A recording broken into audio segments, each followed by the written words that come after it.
Making the headlines tonight, the President of the Senate, Sai Chum, decided to open the 8th session of the 4th Legislature to review and comment on the draft law on plant protection and biosecurity. The Ministry of Economy and Finance has allowed all media editors or business owners to submit tax declarations through the e-filing online for their own convenience. Ukraine has completed a questionnaire which will form a starting point for the European Union to decide on membership. The CSX index is currently at 535.34 points, down 3.04 points or 0.56%. The 126th Boston Marathon took place amid heavy security on Monday, 18th of April, as the race returned to its traditional April race date for the first time in 3 years. And Dachshund owners gathered in Munich to celebrate the 50th anniversary of the Munich Olympic Games.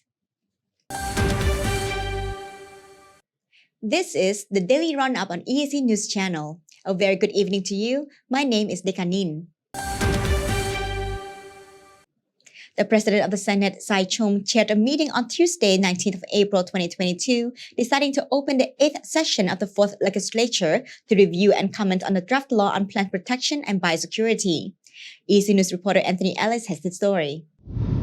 During this meeting on Tuesday, the President of the Senate reviewed the decided of the proposal of the Committee on Investment Planning, Agriculture, Water Resources, Meteorology, Rural Development, Environment, to put a draft in law on plant protection and biosecurity into the agenda of the 8th session of the Senate of the 4th Legislature.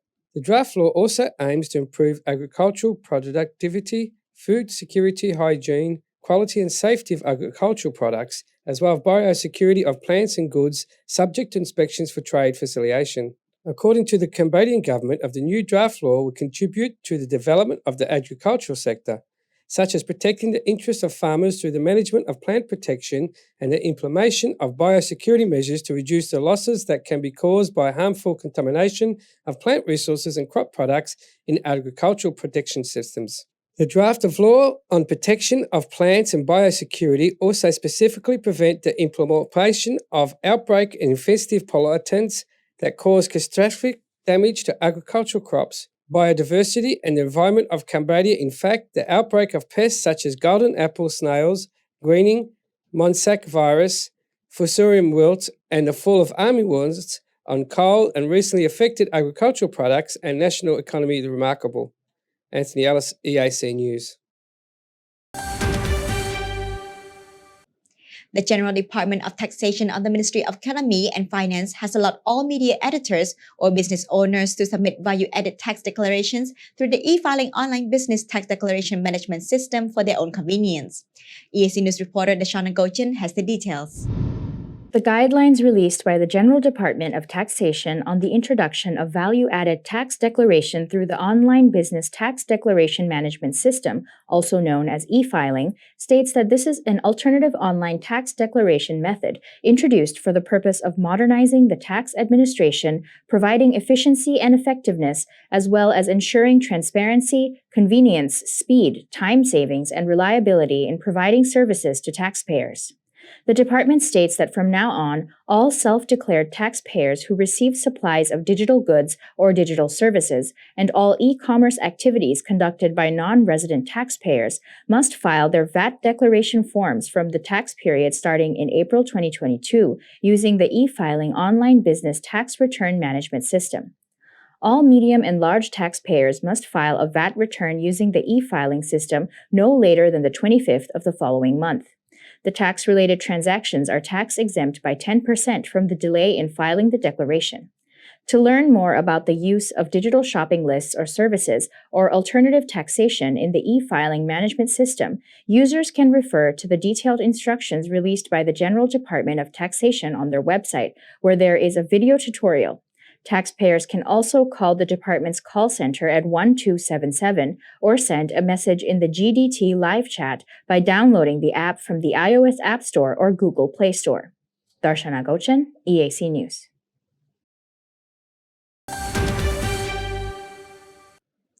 In the first quarter of 2022, Cambodia has recorded over $13 billion in total trade volume, which is a 9.1% increase from the same period last year. This is according to the latest figures from the General Department of Customs and Excise of the Ministry of Economy and Finance. EAC News reporter Sepokong has more details.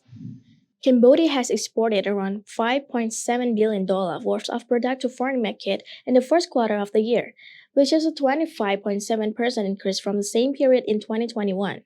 Meanwhile, there has been a 0.9% decrease in imports, recorded at a total of $7.4 billion. Among the markets Cambodia has been exported to the United States is by far the biggest, with a volume of export amounting to over $2.1 billion, an increase of 43.7%. The second biggest export market is Vietnam at $758.8 million, followed by Thailand with $248.5 million, and China with $333.5 million. Cambodia also saw a 30.1% increase in goods and raw materials imported from China compared to the first 3 months of 2021, amounting to over $2.5 billion. Sripokong, EAC News. The Khmer New Year has just ended on the 16th of April 2022. According to the Ministry of Tourism, more than 5.1 million people travel across the country for the occasion. EAC News interviewed some of the people who traveled during the Khmer New Year holiday, who said they are very happy that Cambodia is able to celebrate the traditional New Year again. Many expressed their thanks to Prime Minister Hun Sen for successfully launching the national COVID-19 vaccination campaign, closing the 20th February community transmission event, and reopening the country in all sectors. EAC News reporter Anthony Ellis will tell you more. The Plea Tong near Nek Roundabout is a popular spot in Plea Sihanouk province where Cambodians celebrate the New Year, as it is the site where the largest statue in Cambodia has just been erected. Many people come to take photos with the statue and many were not wearing masks. It's fun to have the country open and back like before. In the past 2 years, we did not even leave the house because of COVID-19. But now, since the Prime Minister has opened up the country, there are a lot of people here. I feel very happy even the road is very beautiful and there is a crowd here. Before, I was not able to celebrate the New Year, so I was very sad. I am really happy. We missed out on celebrations for 2 years. I did not go on any trips. I just stayed at home and felt so bored. I did not go anywhere. Several civilians expressed their gratitude to Prime Minister Hun Sen for his efforts to bring COVID-19 vaccine to Cambodia, which has helped to build the community's collective immune system and thus feel comfortable and secured enough to travel and enjoy the holiday during the Khmer New Year. Thanks to the government for issuing adequate vaccinations to the people. People now have the opportunity to meet and hang out with each other and not worry about getting infected with COVID-19. I would like to thank Prime Minister Hun Sen for letting everyone in Cambodia receive COVID-19 vaccine. Even though COVID is still here, we have already been vaccinated, so we feel safer and happier than if we were not. Thank you to the Prime Minister for all his efforts to bring vaccines for people throughout the country. And also thank you for peace. Thank you everyone, but especially thank you Prime Minister Hun Sen for bringing such fun back to the country. During the 3-day Khmer New Year holiday, Sihanouk received about 260,000 visitors, while Battambang province ranked first in the country with over 650,000 tourists. The Minister of Tourism, Tong Kong, has stated that the factors have allowed people to go out and enjoy the holiday this year include the success of the nation vaccination campaign, as well as the relaxation of the COVID-19 restrictions, which has given tourists and citizens confidence to travel and go on vacation. The Royal Government of Cambodia launched a nationwide vaccination campaign in February 2021 following a major community outbreak that began on 20th of February. It took Cambodia 8 months to meet its target goal of full vaccinations, following which the country was able to reopen on the 1st of November 2021. Prime Minister Hun Sen stated that during the inauguration of the Plea Tong Nek statue of Sihanouk on the 16th of April, that all the efforts were made during 2021 were all achievement of the safe environment where Cambodians could safely engage in celebrations this year. អ្វីដែលជាការខិតខំរបស់យើងកាលពីឆ្នាំទៅគឺដើម្បីថ្ងៃនេះឯងឆ្នាំនេះឯងអ្វីដែលយើងជាការខិតខំកាលពីប្រហែលខែមុន គឺដើម្បីថ្ងៃនេះឯងខ្ញុំបានប្រកាសជាសាធារណៈខ្ញុំប្រកាសណាខ្ញុំបានប្រកាសជាសាធារណៈថាឆ្នាំនេះបដូរផ្ដាច់ដើម្បីនឹងរៀបចំឲ្យមានការចូលឆ្នាំដោយសារប្រជាពលរដ្ឋរបស់យើងបានអាក់ខានការចូលឆ្នាំ2ឆ្នាំរួចមកហើយការអាក់ខាន2ឆ្នាំនោះយើងមិនតាន់មានវ៉ាក់សាំងគ្រប់គ្រាន់ដើម្បីនឹងចាក់ក៏ប៉ុន្តែបន្ទាប់ពីវ៉ាក់សាំងបានចាក់ជោគជ័យដោយសារតែយើងគ្រប់គ្រងបានល្អជាមួយនឹង COVID-19 ហើយជាមួយនឹងសន្តិភាពដែលយើងរកបានក្នុងរយៈកាល24ឆ្នាំកន្លងទៅធ្វើឲ្យប្រជាពលរដ្ឋរបស់យើងដើរលេងគ្រប់ទីកន្លែងទាំងអស់ជាមួយនឹងបញ្ចុះបាយសម្លៀកបំពាក់ក៏ដូចជាផ្លូវថ្នល់ដែលធ្វើដំណើរបានច្រើនចំណុចនេះគឺជាចំណុចដែលខ្ញុំប្រកាសណាខ្ញុំសប្បាយរីករាយជាមួយនឹងប្រជាជន The 2-year interruption was due to the lack of vaccines distributed. But after our vaccination rate was high, because we have managed the COVID-19 outbreak well, and with the peace and have gained over the past 24 years, our people now are able to travel everywhere with clothes and with the ease of new roads. Many of these points have made me happy with our people. The Prime Minister said that although he still has some concerns about COVID-19, he will encourage people to travel freely in the Kingdom of Cambodia and welcome Cambodians abroad to visit the country because the royal government has now lifted COVID-19 restrictions, even on foreigners, allowing all travellers to take responsibility for their own health and safety. However, the Prime Minister continues to call the citizens to implement the 3 do's and 3 don'ts health measures and to get vaccinated against COVID-19 with both the basic and booster doses.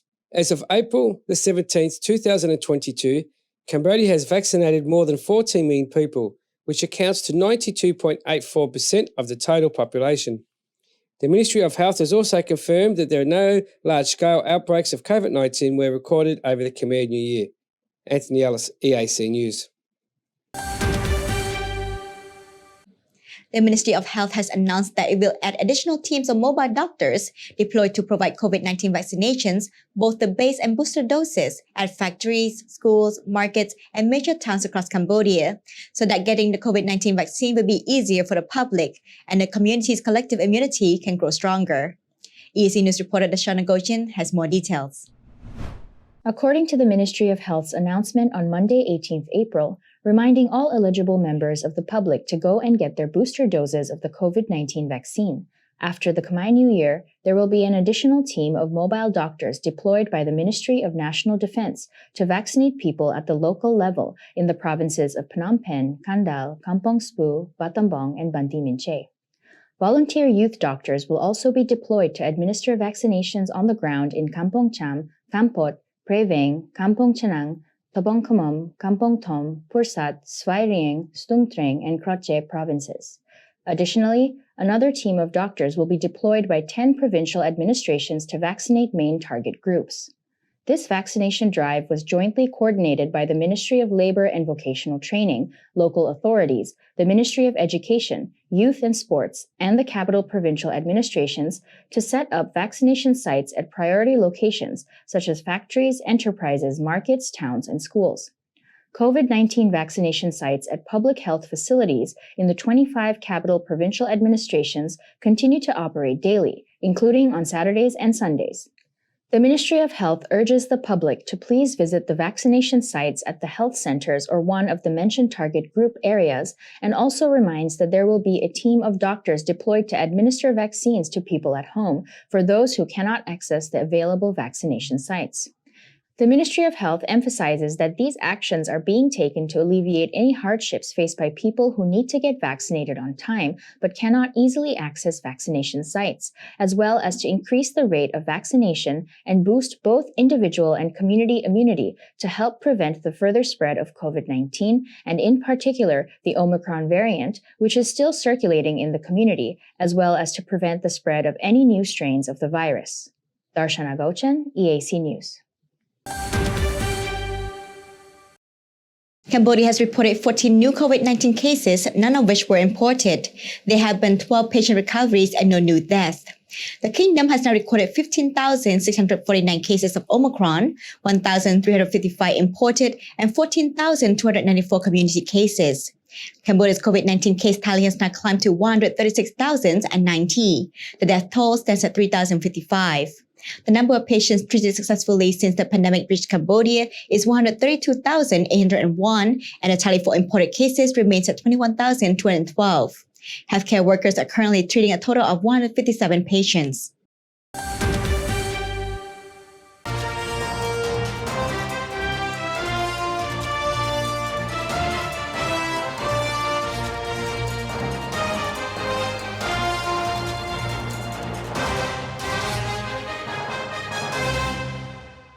Now for a look at news-making international headlines this Tuesday, 19th of April. After withdrawing troops from near Kyiv and the north of Ukraine late last month, Russian forces have now started the Battle of Donbass. Footage showed large-scale destruction in the Azovstal plant, which contains a myriad of buildings, blast furnaces, and rail track. Russia has been trying to take full control of the southeastern port city of Mariupol, which has been besieged for weeks, and which would be a huge strategic prize linking territory held by pro-Russian separatists in the east with the Crimea region that Moscow annexed in 2014. The city council said at least 1,000 civilians were hiding in underground shelters beneath the vast steelwork. Mariupol resident Olga said the priority at present was solving the lack of water. We can't do the laundry because we don't have water. We don't have electricity. Now we have to carry water from afar, she told Reuters. Major Sahib Bolina, the commander of Ukraine's 36th Marine Brigade, which is still fighting in Mariupol, appealed for help in a letter to Pope Francis on Monday, saying women and children were trapped among fighters in the city's steelworks. This is what hell looks like on earth. It's time for help, not just by prayers. Save our lives from satanic hands, the letter said according to excerpts tweeted by Ukraine's ambassador to the Vatican. Meanwhile, Russian missile strikes killed at least 2 people in Ukraine's Kharkiv city on Monday, April 18th. An eyewitness, Ihor, who would only provide his first name, said that he saw both missiles hit a residential area. Russia also sent missiles attacks in Lviv, which killed 7 people, the first civilian victims in the western city bordering Poland. Maxim Kozetskiy, the governor of Lviv, a city which lies 60 kilometers from Polish border, said preliminary reports suggested there were 4 strikes, 3 on warehouses that were not in use by the military, and another which hit the car tire service point. Andriy Sadoviv, the mayor of Lviv, said the youngest victim among the dead was aged 30. He said the blast also wounded 11 and shattered windows of a hotel housing Ukrainians who had evacuated from elsewhere in the country. Russia denies targeting civilians and rejects what Ukraine says is evidence of atrocities, saying Ukraine has staged them to undermine peace talks. Moscow calls its action launched almost 2 months ago a special military operation to demilitarize Ukraine and eradicate what it calls dangerous nationalists.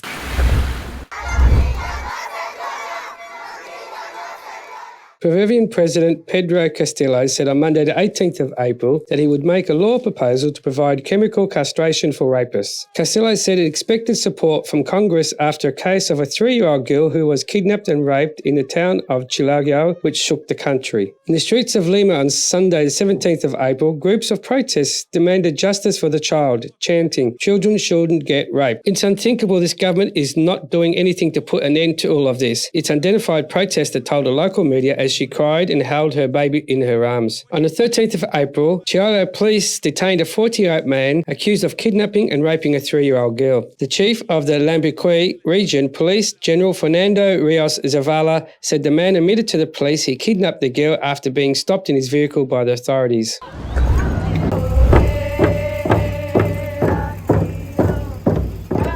And protesters gathered in Toronto on Monday to demand justice for Canada's Indigenous children that suffered abuse in residential schools, many of them run by the Catholic Church. Canada's state-sanctioned schools forcibly separated about 150,000 Indigenous children from their families, subjecting many of them to physical and sexual abuse.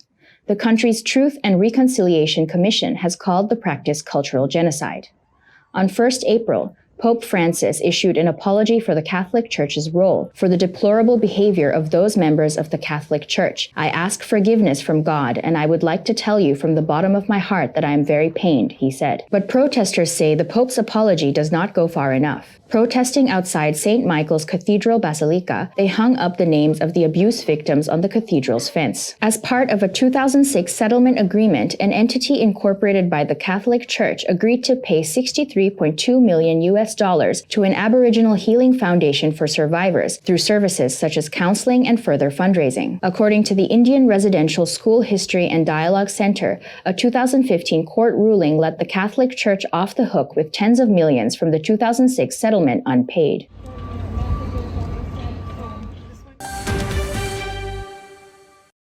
Ukraine has completed a questionnaire which will form a starting point for the European Union to decide on membership for Kyiv.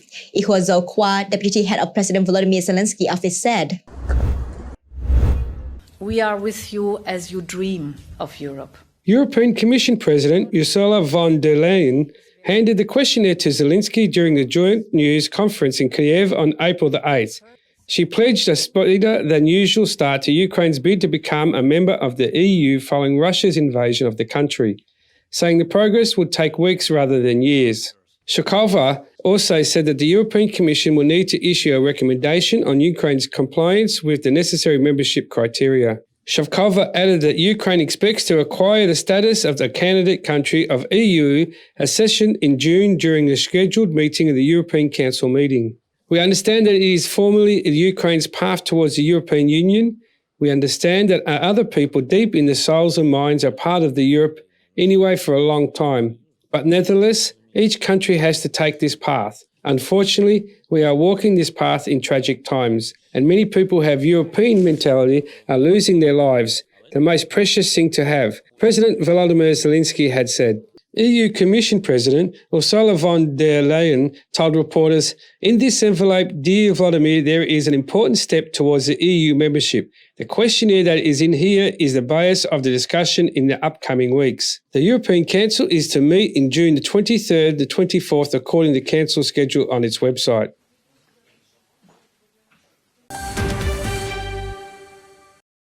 Two British fighters captured in Ukraine by Russian forces appeared on Russian state TV on Monday, 18th of April, and asked to be exchanged for an ally of Russian President Vladimir Putin, who is being held by the Ukrainian authorities.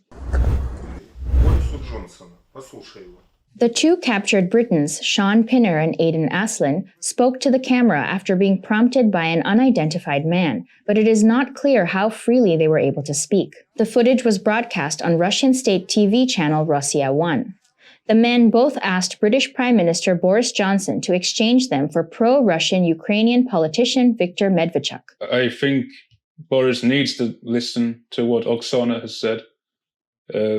I remember seeing in the news when Viktor Medvedchuk was arrested for his political affiliations.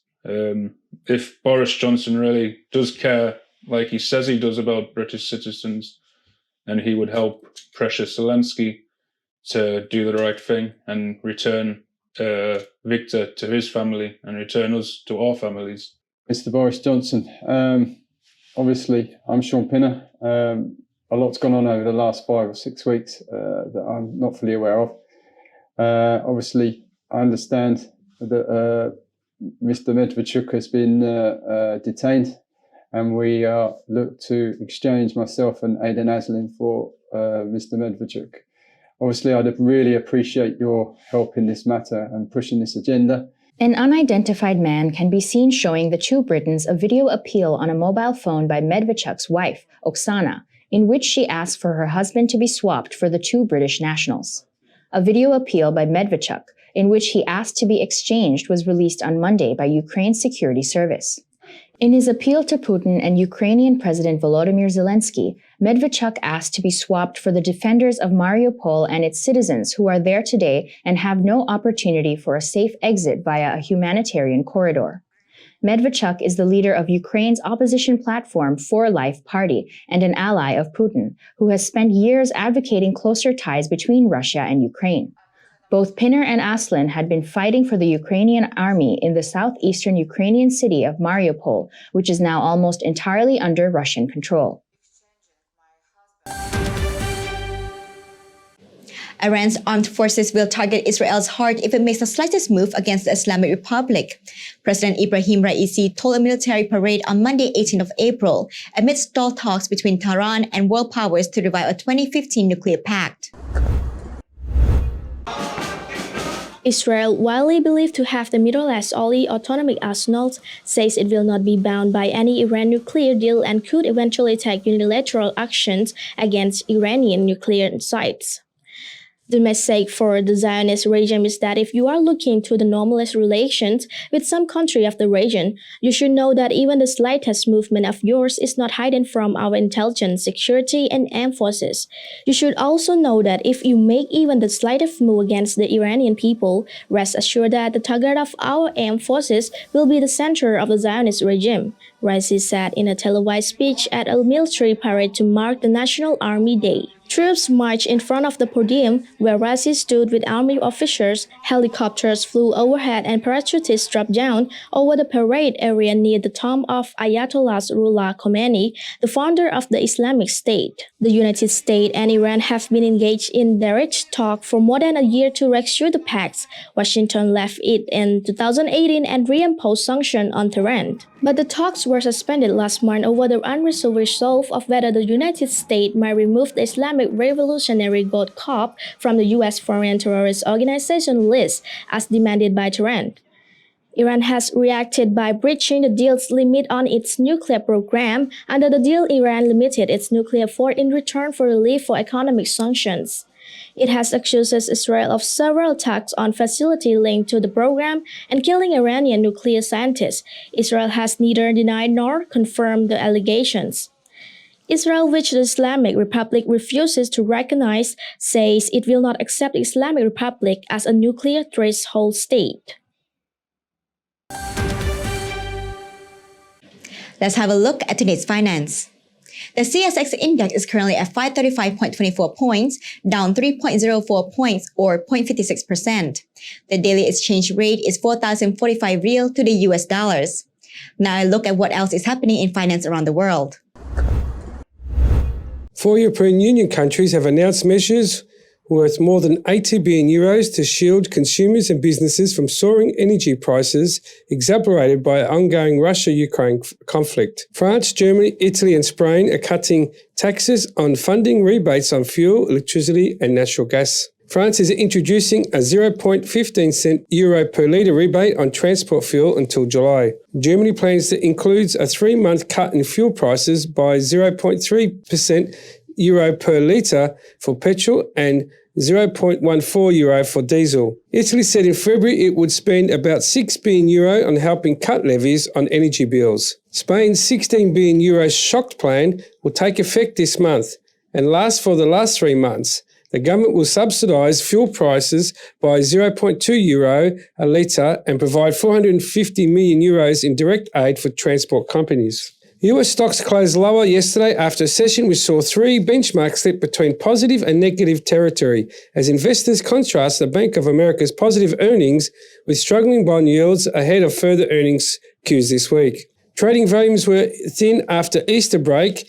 10.35 billion shares changed hands compared to 11.79 billion averages for the 4 season over the last 20 trading days. With European markets also remaining shut on Monday, this listless trading contributed to the topsy-turvy session. The market is looking for some direction. Did we get it from earnings? Maybe. But from the overreaching factors continue to be what does China look like with its zero COVID policy? And what does the Fed look like going forward in terms of interest rates and inflations? And with the ruble briefly firmed past the 79 mark against the dollar on Monday, while stock indexes fell and the market lacked new momentum, investors watched developments around Russia's calls a special military operation in Ukraine. By 11:14 GMT, the ruble had gained 1.1% to 79.10 against the dollar after briefing touching 78.80, its strongest since April 12th.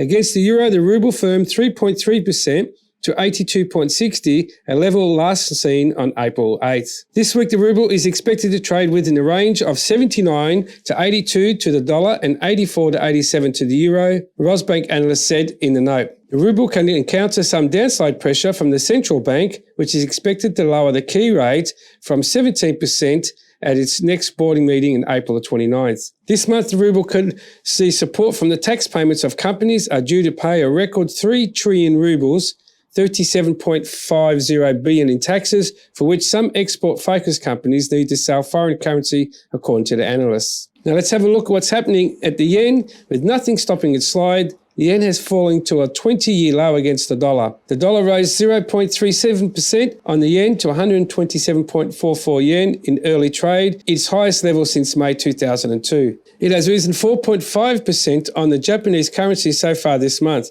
which will be a second biggest monthly percentage gain since 2016, behind March's 5.8%. The dollar was also firm against other currencies, and the dollar index was at 100.8, just off Monday's two-year high of 100.86. Japan is watching how the weakening yen may affect the economy, and stability in the current market was important.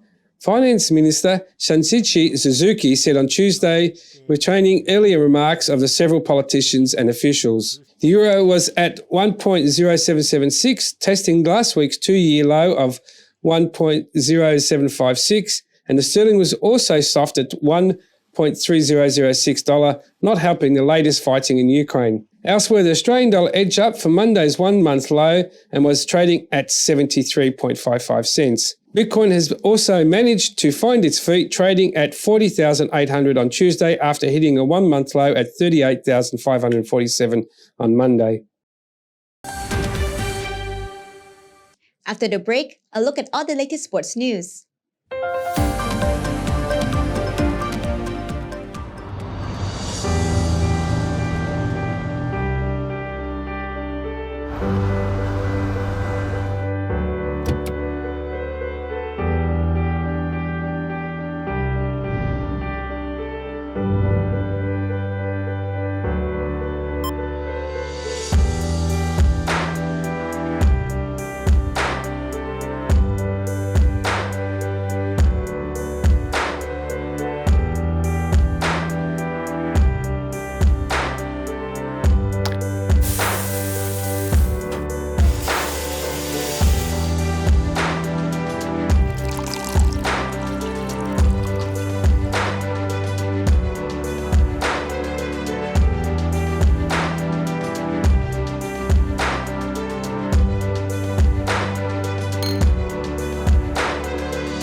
If it's happening and you need to know about it, you'll get it all right here.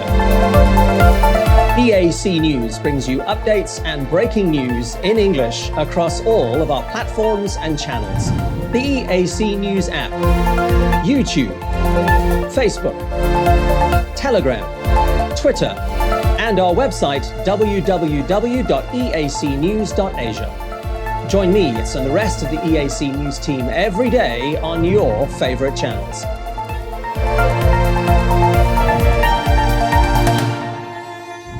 EAC News, Cambodia made clear.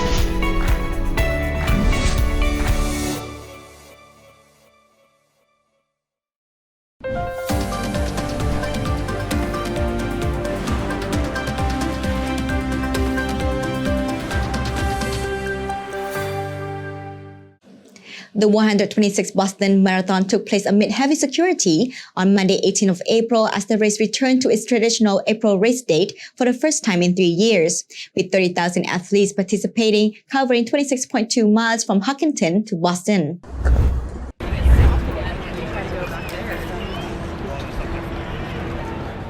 Security is always of top concern for local authorities, with heightened measures put in place after the Boston Marathon bombing attacks of 2013. The world's oldest annually run marathon was cancelled in 2020 and delayed until October last year due to the COVID-19 pandemic. Monday marked 50 years since the Boston Marathon officially began allowing women to compete in a race first held in 1897. Kenya's Olympic champion Perez Jepchirchir edged a thrilling sprint finish first for the women's, and fellow Kenyan Evans Chebet dominated a stellar field to claim the men's title. The bells of the Old South Church rang and a roar came up from the crowd along Boylston Street as he ran towards the finish line. At the beginning, I was not confident. I didn't know that I would come out as the winner, Chebet told reporters. The race started in Hopkinton in perfect conditions with temperatures hovering in the mid-50s degrees Fahrenheit as the world's oldest annual marathon returned to its traditional spring date for the first time in 3 years. The wheelchair races featured dominant performances from two of the sport's most reliable podium finishers. Manuela Schär of Switzerland defended her title in the women's race, seizing the early lead before breaking the tape in 1 hour, 41 minutes and 8 seconds. American Daniel Romanchuk pulled away from compatriot Aaron Pike by the 20-kilometer mark, crossing the finish line in 1 hour, 26 minutes and 58 seconds to pick up his second Boston title.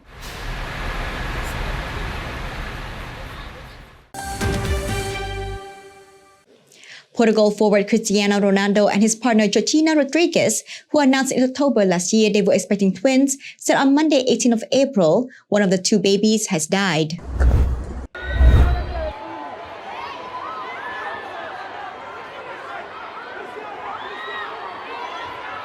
It is with deep sadness we have to announce that our baby boy passed away, Ronaldo and Rodriguez said in a joint statement on social media. It is the greatest pain that any parent can feel. Only the birth of our baby girl gave us the strength to live this moment with some hope and happiness, they said. Asking for privacy during this difficult time, the couple thanked the daughter and nurses for their birth care and support. The 37-year-old Ronaldo, 5-time World Player of the Year, rejoined Manchester United last year after winning multiple trophies with Real Madrid and Juventus.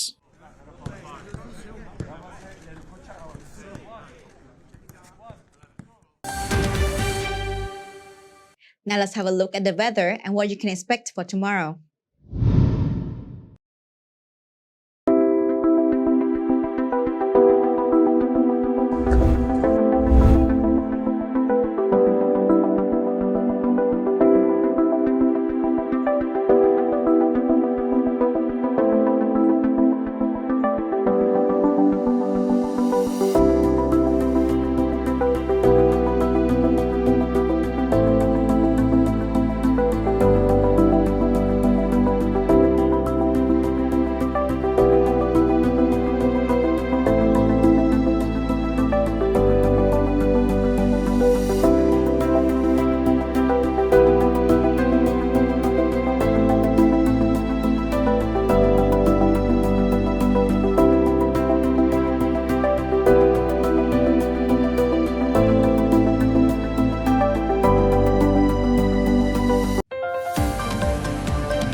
And finally, Dachshund owners gathered in Munich on Monday, 18th of April 2022 to celebrate the 50th anniversary of the Munich Olympic Games, which included a Dachshund named Waldi as its mascot.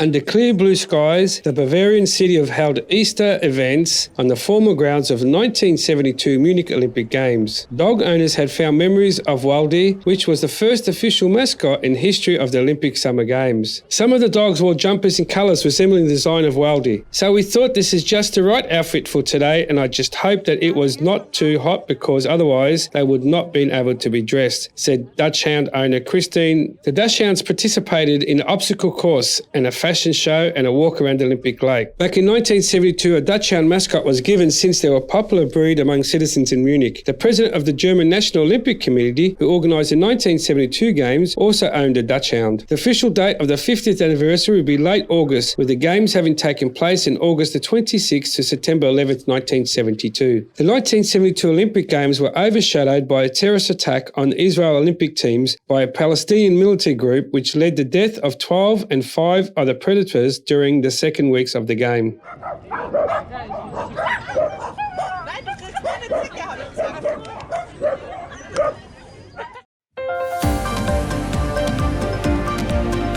Thank you for watching the Daily Roundup here on EAC News Channel. For more breaking news and updates, check our website eacnews.asia or search EAC News on Telegram, Smart TV, or at your favorite app store.